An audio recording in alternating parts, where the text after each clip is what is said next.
His last words shocked the world. The final message of Marshawn Kneeland, the Dallas Cowboys' rising star, wasn't shouted from the field, but whispered through a text that no one was ready to read. Hours before his death, he reached out one last time. And what he said left everyone wondering if it was a cry for help or a final goodbye. The night began like any other. Marshawn had finished practice, laughed with his teammates, and driven home. But sometime after midnight, his phone lit up. One final time. He sent a group message to his family. The words were simple, but they carried unbearable weight. "I'm tired. I can't fight anymore. Goodbye." No one could have imagined those would be his final words. Minutes later, he texted his girlfriend, Catalina Mancera. The message was even darker. "I'm ending it all tonight." She froze. Panic hit her chest. She tried calling him over and over again. He didn't answer. She reached out to his agent, his teammates, even called 911, hoping someone could find him before it was too late. But by the time the calls went through, Marshawn was already gone. Highway patrol units spotted his car speeding north of Dallas. The chase was short. The car swerved off the road, struck a barrier, and stopped near a quiet patch of grass. The door was open. The engine was still running. But Marshawn wasn't there. For hours, police searched through the dark fields with flashlights and drones. Then, at 3:15 a.m., they found him, lifeless, with what authorities later confirmed was a self-inflicted gunshot wound. The news hit like a thunderclap. Just days earlier, Marshawn had been smiling under the stadium lights, celebrating a win with his team. His energy was electric. His future looked unstoppable. How could someone go from that moment of triumph to complete despair in just a few days? The world wanted answers. Friends began replaying their last conversations with him. Teammates started checking old texts. Somewhere in those digital echoes, they hoped to find a clue, a sign they missed. And that's when another piece of the puzzle surfaced, the last phone call. According to those close to him, Marshawn made one final call that night to a close friend from college. The call lasted just under 3 minutes. His voice, trembling and exhausted, said things like, "I'm tired, bro. They don't understand me. Nobody sees what I'm going through." His friend begged him to pull over, to calm down, to talk. Then, suddenly, the call dropped. That was the last time anyone ever heard his voice. "They don't understand me." That single sentence became the haunting centerpiece of his story.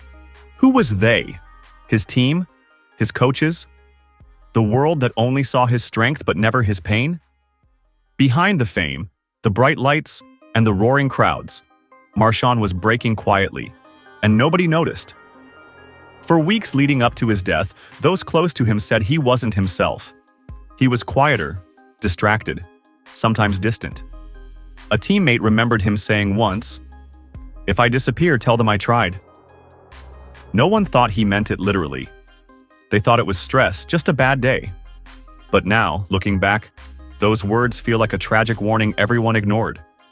Catalina, his girlfriend, told investigators that Marshawn had spoken about feeling hopeless before.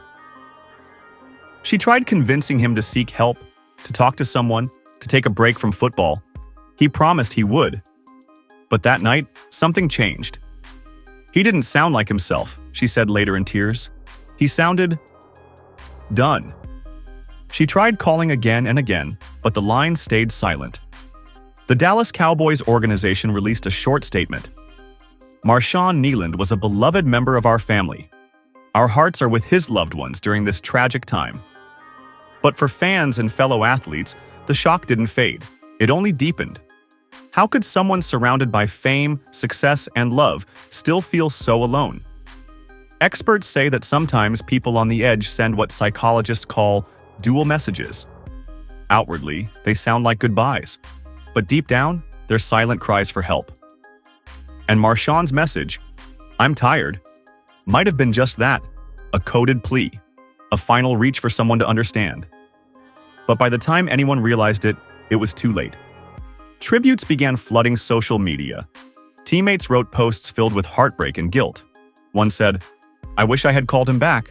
Another wrote, We should have listened closer. These weren't just condolences. They were regrets. Because when someone falls that far into darkness, there's always someone left wondering, could I have stopped it? As days passed, the story of his death became more than just a tragedy. It became a wake-up call. For athletes, for fans, for anyone chasing perfection in silence. The world began to see that behind the glory of the game, there's a cost. One that sometimes no one talks about. A former teammate said in an interview, "The NFL teaches us to be warriors, but no one teaches us how to be human." Those words hit hard, because Marshawn's story wasn't just about football. It was about pain, pressure, and the silence of men who are taught to never show weakness. Police officially ruled the death a suicide.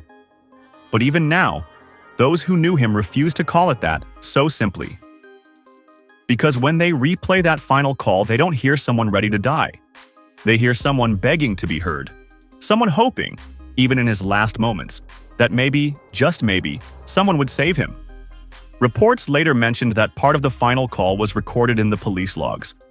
Investigators described his tone as emotional and unstable, but the full audio was never released to the public. What exactly did he say in those final seconds? We may never know. But one thing is clear. Whoever he was speaking to, that person immediately called 911. Unfortunately, by the time help arrived, it was too late. In the days that followed, fans created memorials outside the stadium. Flowers, jerseys, letters, all placed in a silent circle of grief. People stood there, staring at his photo, asking the same question over and over again. Why? Why didn't anyone notice? Why didn't anyone pick up that last call? His story has now become a reminder that even the strongest people, even those who smile the brightest, can be fighting battles we know nothing about. Behind every highlight reel, there might be heartbreak. Behind every cheer, a quiet cry for help. Marshawn Kneeland's final message wasn't just words on a phone screen. It was a reflection of everything he'd been holding in. The pressure, the loneliness, the feeling of being misunderstood in a world that only praises strength. His story forces us to ask a painful question. Are we really listening to the people who say they're tired? Or are we waiting until it's too late? If you or someone you love feels like Marshawn did, lost, tired, or unseen, please reach out. Talk to someone, a friend, a counselor, anyone who will listen. Because sometimes one conversation can save a life. One message, one call. Marshawn's last words still echo today. I'm tired. They don't understand me. Were those words a cry for help or a final goodbye? You decide. Tell us what you think in the comments below. Was this a tragedy that could have been prevented? Or was it destiny already written? And before you go, if stories like this matter to you, if you believe these voices deserve to be heard, hit like, subscribe, and turn on the bell icon so you never miss the truth behind the headlines. Because sometimes the most powerful stories are the ones hidden inside the words we never paid attention to until it was too late.